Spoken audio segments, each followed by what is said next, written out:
তো গাইস, দেখতে দেখতে দেবী চৌধুরী রানী মুভিটা তার 9 দিন কমপ্লিট করে ফেললো এবং রঘু ডাকাতও তার 10 দিন কমপ্লিট করে ফেললো।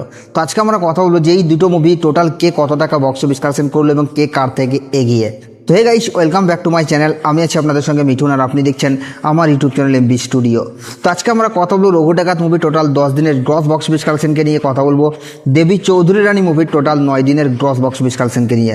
তো গাইস, ভিডিওটা আপনাদের জন্য অনেকটা ইন্টারেস্টিং হতে চলেছে, তাই ভিডিওটাকে শুরু থেকে নিয়ে শেষ পর্যন্ত কন্টিনিউ করবেন এবং আপনি যদি তোমার চ্যানেলে ফার্স্ট টাইম হয়ে থাকেন তো প্লিজ চ্যানেলটাকে সাবস্ক্রাইব করে ভিডিওতে একটা লাইক করে দেবেন। তো চলুন ভিডিওটি শুরু করা যাক। তো গাইস, ফার্স্ট আমরা যে মুভিটাকে নিয়ে কথা বলবো সেটা হচ্ছে বোমবাদার মুভি দেবী চৌধুরী রানী মুভিটাকে নিয়ে। তো এই মুভিটা তো অলরেডি একটা মারাত্মক লেভেলের রেসপন্স পেয়েছে দর্শকদের কাছ থেকে এবং ইউটিউবারদের কাছ থেকেও। তাছাড়া মুভিটা এখনও পর্যন্ত মারাত্মক লেভেলের বক্স অফিস কালেকশনও করছে এবং মুভিটা যে হারে বক্স অফিস কালেকশন করছে ভাই, সেটা আসলেই অবিশ্বাস্য। যেমনটা প্রেডিকশন করা হয়েছিল যে মুভিটা হয়তো সুপার ফ্লপ হয়ে যাবে, কিন্তু তেমনটা হয়নি। মুভিটা কিন্তু বক্স অফিস কালেকশনে ভালোই গ্রো করেছে। এবং এখন যদি আজকে আমরা এই মুভিটার টোটাল 9 দিনের গ্রস বক্স অফিস কালেকশনকে নিয়ে কথা বলি, তাহলে হয়তো আপনিও চমকে যাবেন। তো গাইস, আপনাদেরকে আমি জানিয়ে দিই এই মুভিটা রক্তবীজ 2 এর থেকেও কিন্তু এখন ভালো পারফর্ম করছে, যদিও মাঝে কান্তারা চলে এসছে।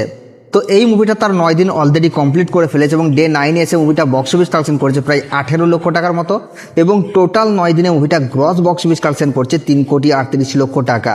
তো গাইস, এই মুভিটার বক্স অফিস কালেকশন নিয়ে আপনাদের কি মতামত আপনারা নিচের কমেন্টে অবশ্যই জানাবেন।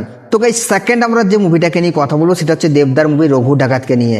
তো রঘু ডাকাত তো ইতিমধ্যেই বাংলার বক্স অফিসে ঝড় তুলেছে, এটা আমরা জানি। তাছাড়া এই মুভিটার যে রেসপন্স এখনো পর্যন্ত সেটা কিন্তু মারাত্মক লেভেলের। তো এখন প্রশ্ন হলো এটাই যে কান্তারা 2 আসার পরেও কি এই মুভিটা মারাত্মক লেভেলের বক্স অফিস কালেকশন করতে পারছে। তো গাইস, আপনাদেরকে জানিয়ে দিই বিভিন্ন নিউজ পোর্টালের সোর্স থেকে যে আপডেটটা উঠে এসছে যে কান্তারা যতগুলো শো হাউসফুল দিচ্ছে ততগুলো শো কিন্তু রঘু ডাকাতও হাউসফুল দিচ্ছে এবং এখনও পর্যন্ত রঘু ডাকাতের মারাত্মক ক্রেজ আছে কিন্তু বহরমপুরে। তো সব দিক থেকে মিলিয়ে আমরা যদি দেখি তাহলে রঘু ডাকাতের ক্রেজ কিন্তু কিছুতেই কমছে না। এই মুভিটা এখনও পর্যন্ত মারাত্মক লেভেলের বক্স অফিস কালেকশন করে যাচ্ছে।